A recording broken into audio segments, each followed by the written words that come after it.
Hey everyone, Zephyr here with another IGM game under construction. Today we've got one that's much more well known than a lot of them. It's Path of Exile, and you've probably seen it, especially if you like the ARPGs at all, action RPGs like Diablo or Torchlight, which are also two big names, but not quite indie, I don't think. But this one, you've got the basic start of 6 different characters. Each of the characters uses particular stats. Talking guy in the background there. You've got strength, dexterity, and magic, and then somebody has strength. Let me see if I can see them. He uses strength, dexterity. Whoops, that doesn't work too well. He uses strength and intelligence. I fought, wept, and bled for. Oh, go away. And he uses dexterity and intelligence. I've got 3 characters running, one more than the others, and we're going to jump in and see what's going on. Oh, not create. I will show you the basics. It'll be probably a pretty quick video rather, today, because there's a lot in this game, and I just don't have time to cover everything all at once. But we'll see what we can do and go from there. Alright, now this game has all of the basics of ARPG that you would expect. It's got the mouse movement, gear, the collectibles. The big differences that come into this game. Well, we'll start with the gear. The gems that you put into your gear. You notice everything is slotted. Where's the button?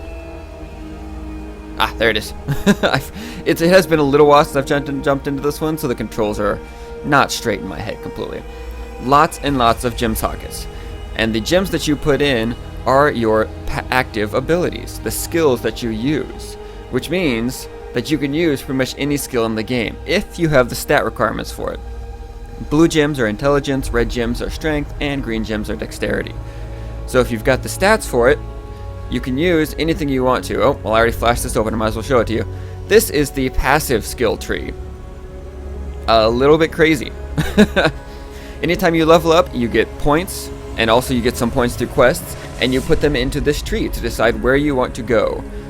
The different classes start at different places. Each of the different spots here has a different stat associated with it. This one is the witch, the intelligence stat. And as you can see, I started there and have gone all the way around down there. It all depends on what you want to aim for. I've been going for mostly magical power and, well, offense, but also with a big focus on energy shield, which you can see down there in the bottom left on my health bar. The white part is an energy shield. It's just that. It's a shield that regenerates if you stop taking damage, which makes it very helpful for squishy characters like the witch. You could, of course, alternately take her over to the left into the marauder, the pure strength area, and stack her up with health if you wanted to.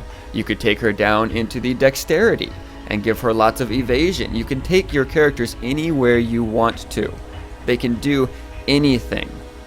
I mean, it's a little harder for some of them to get to some places because you have to burn off skill points on things you don't necessarily want in order to get there. But literally, there's so much that you can do. You can create characters that do anything and everything. And yeah, it's just I love the freedom of that. Let's jump into one of these stages and I'll show you some stuff. Alright, now like I said, I've been focusing pretty much on magical skills and my aura, which is also why I went down and around on the skill tree. Is because there's... Oh, where am I going? There's one skill down there that increases the radius of your aura by quite a bit, which makes it very helpful because the base radius of auras... Ooh, there's some big enemies over there. The base radius of auras, you basically have to be standing on other players to actually use them. You can see... Oh, there's his aim, right up at the top there. Ooh. Oh, he's cutting through my shield. That's the one downside to the energy shield. Chaos damage, which is like poison and stuff like that, goes right through it. It just ignores it. Alright. But you can see his yellow name, and he's got an energy shield of his own, the white lines above and below his name. I've got one dexterity skill going, the trap. At my level, it takes tons of mana to use, but it's strong. And I can just stand here and blow him up with my fireball. Or ice.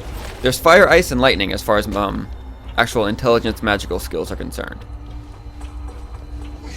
Oop. And also those big enemies that you run into. Oh god, these guys are killing me. Too much chaos damage. This is not going well. The big enemies that you run into have minions, or as long as they're alive, enemies act as their minions.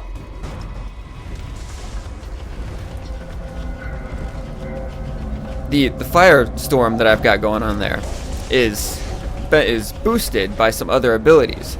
The skill gems that you use, there are active abilities, which are most of them, and then there's also some support gems.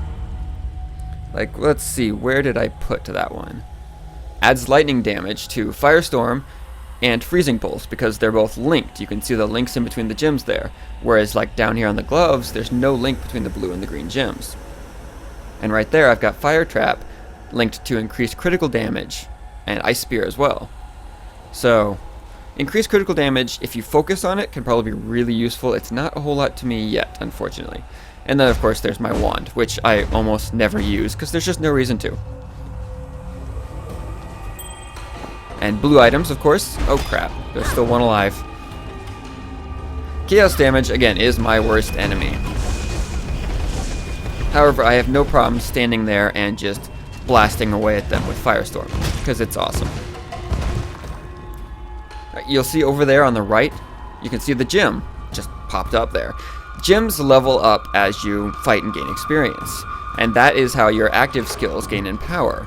The stat that you need to use those active skills also goes up as the level goes up.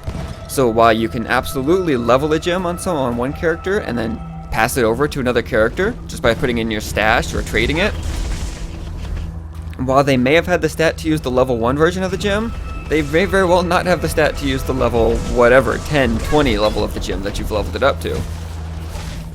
And now we've got some swarms of skeletons and electrical skeletons. Though a couple of well-placed traps can take care of most of them. Scrolls of Wisdom, those are your identify scrolls in this game. You have to identify everything. There's no NPC in town that'll do it for you. You have to do it all yourself. Ooh, which brings me up to another good point. Now that I'm showing you a lot of this, I should go back to town and point out one thing. There is no gold in this game. None at all. There's no currency. Everything that you do is done through trades. It is a barter system, with Scrolls of Wisdom being the main source of currency. Hello. You can see there it costs 1 orb of transmutation. There are orbs, all sorts of different orbs. I've got a couple of them that I find most often sitting on me. Transmutation upgrades a normal item to a magic item. Alteration reforges a magic item with new properties. And then you've got the more awesome one. Orb of Regret gives you a passive refund point, so you can essentially respec a skill. Jeweler's Orb gives you a different number of sockets. There's just tons of them, and they're used as currency for different stuff. Or there's just the basic Scrolls of Wisdom that are used for almost everything. Portal Scrolls are never used as currency as far as I can tell. They allow you to create a portal. However, after a while, Scrolls of Wisdom become pretty common. As you can tell, I've got 73 of them on me now, and all sorts of extra gems. Thankfully, they give you this massive 4-tab stash to start with, which is great because since you can use the stash to transfer items between characters, it can fill up really quick if you turn into a pack rat. Or you can just use it like I currently have been to store excess gems and scrolls and stuff. Oh, and then the potions. The potions that you find, health, mana, the hybrids that restore both, or like the speed potion, they regenerate, they restore themselves as you kill enemies, and they are a big part of this game. You use them often, and as you can tell, they can also be magical and have stat bonuses of their own, which makes them very useful. And if you're killing lots of stuff, especially lots of little stuff, they regenerate fast, and you can just spam the hell out of them, and you can use 5 at one time, 5 on your bar. If you wanted to, like playing a Marauder, pure physical attack, you could take 5 health potions. Although it's not really as recommended because even Marauders still use magic. They still do. So everybody in this game uses magic. There's no like secondary rage or energy bar mechanics in this one. Everything uses the same stuff. And I do believe that's the basics of it. Other highlights of this skill tree, you can see there's lots of little ones that are basic stat bonuses. And then there's the medium-sized ones that give, well, more specialized buffs and higher stat bonuses. And then you've got the large ones on the mostly on the outer ring, which convert all energy shield to mana if you just want to be lots of mana. Or maximum life becomes 1, immune to chaos damage. That's one of the iffier ones, but is really good with an energy shield user because chaos shield damage is the only thing that goes around energy shield. So as long as you never lose your shield, you don't die. And then way down here, there's removes all mana, spend life instead for skill. Those are the things that really let you change the way you can play your character. And then everything that you use to get, all of the skill points that you have to use up to get to them, well, let you strengthen that pile of character, whatever you want. And where's my stats? There it is. And you see, you've only got 3 stats, and then your abilities are what really show damage and everything down here. But yeah, that is the very basics of Path of Exile. It's currently still it's in open beta, but it is totally free to play. They've got a cash shop, but it's not intrusive. You never see it in game, which is what I really care about the most.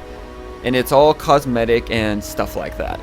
I think they sell boosts, like experience boosts and everything, let you go through the game faster, but it's not like straight power.